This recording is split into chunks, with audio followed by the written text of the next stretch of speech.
Hi hello नमस्कार। आम्ही कॅनडामध्ये एका इंडियन रेस्टॉरंटमध्ये आलो होतो।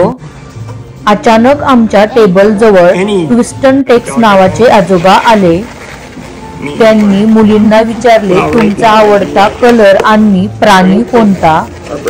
त्यांच्या जवळ जे फुगे होते त्याच्यापासून ते बनवून देत होते। ते आजोबा खूपच फ्रेंडली आणि फनी होते। त्यांनी खूप हसवले। त्यांनी मुलींना डॉल्फिन आणि डॉग बनवून दिला।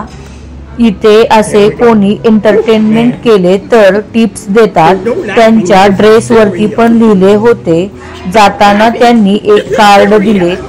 ते वेगवेगळ्या पार्टीजमध्ये balloon artist, cowboy, comedy musician असे वेगवेगळ्या प्रकारचे काम करतात। त्यांना भेटून आम्हाला खूप छान वाटले।